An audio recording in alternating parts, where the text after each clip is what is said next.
Chapter 5 of the Story of Dr. Dolittle. The Great Journey.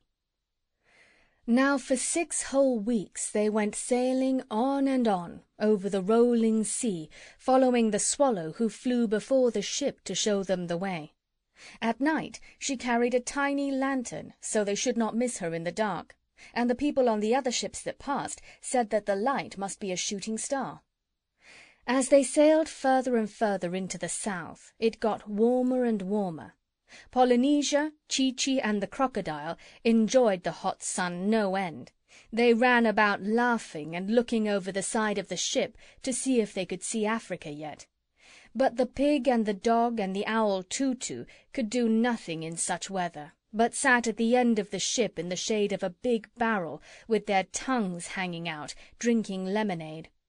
Dab-Dab the duck used to keep herself cool by jumping into the sea and swimming behind the ship, and every once in a while, when the top of her head got too hot, she would dive under the ship and come up on the other side. In this way, too, she used to catch herrings on Tuesdays and Fridays, when everybody on the boat ate fish to make the beef last longer. When they got near to the equator, they saw some flying fishes coming towards them, and the fishes asked the parrot if this was Dr. Dolittle's ship. When she told them it was, they said they were glad, because the monkeys in Africa were getting worried that he would never come. Polynesia asked them how many miles they had yet to go, and the flying fishes said it was only 55 miles now to the coast of Africa. And another time a whole school of porpoises came dancing through the waves, and they too asked Polynesia if this was the ship of the famous doctor. And when they heard that it was, they asked the parrot if the doctor wanted anything for his journey. And Polynesia said, "Yes, we have run short of onions." "There is an island not far from here," said the porpoises, "where the wild onions grow tall and strong. Keep straight on. We will get some and catch up to you." So the porpoises dashed away through the sea, and very soon the parrot saw them again, coming up behind, dragging the onions through the waves in big nets made of seaweed. The next evening, as the sun was going down, the doctor said, "Get me the telescope, Chee-Chee. Our journey is nearly ended. Very soon we should be able to see the shores of Africa." And about half an hour later, sure enough, they thought they could see something in front that might be land. But it began to get darker and darker, and they couldn't be sure. Then a great storm came up, with thunder and lightning.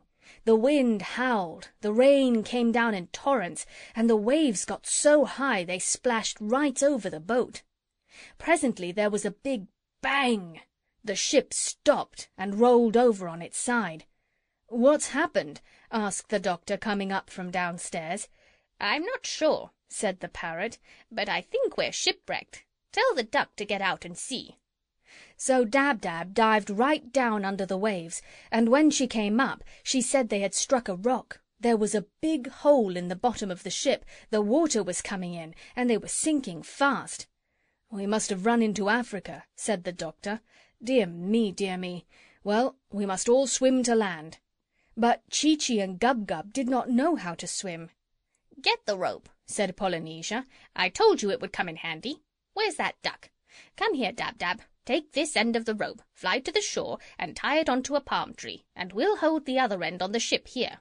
Then those that can't swim must climb along the rope till they reach the land. That's what you call a lifeline." So they all got safely to the shore, some swimming, some flying, and those that climbed along the rope brought the doctor's trunk and handbag with them. But the ship was no good any more, with the big hole in the bottom, and presently the rough sea beat it to pieces on the rocks, and the timbers floated away. Then they all took shelter in a nice dry cave they found, high up in the hills, till the storm was over. When the sun came out next morning, they went down to the sandy beach to dry themselves. "Dear old Africa," sighed Polynesia. "It's good to get back. Just think, it will be 169 years tomorrow since I was here, and it hasn't changed a bit.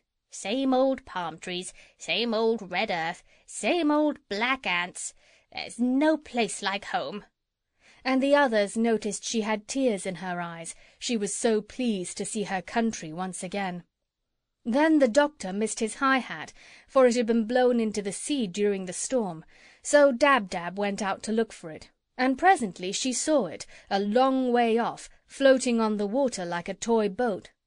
When she flew down to get it, she found one of the white mice, very frightened, sitting inside it. "What are you doing here?" asked the duck. "You were told to stay behind in Puddleby." "I didn't want to be left behind," said the mouse.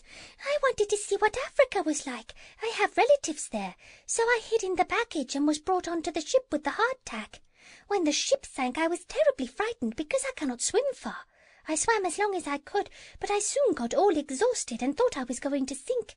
And then just at that moment, the old man's hat came floating by, and I got into it because I did not want to be drowned." So the duck took up the hat with the mouse in it and brought it to the doctor on the shore, and they all gathered round to have a look. "That's what you call a stowaway," said the parrot. Presently, when they were looking for a place in the trunk where the white mouse could travel comfortably, the monkey Chee-Chee suddenly said, "Shh! I hear footsteps in the jungle." They all stopped talking and listened, and soon a black man came down out of the woods and asked them what they were doing there. "My name is John Dolittle, M.D.," said the doctor. "I have been asked to come to Africa to cure the monkeys who are sick." "You must all come before the king," said the black man. "What king?" asked the doctor, who didn't want to waste any time. "The King of Jolliginki," the man answered. "All these lands belong to him, and all strangers must be brought before him. Follow me." So they gathered up their baggage and went off, following the man through the jungle. End of chapter 5.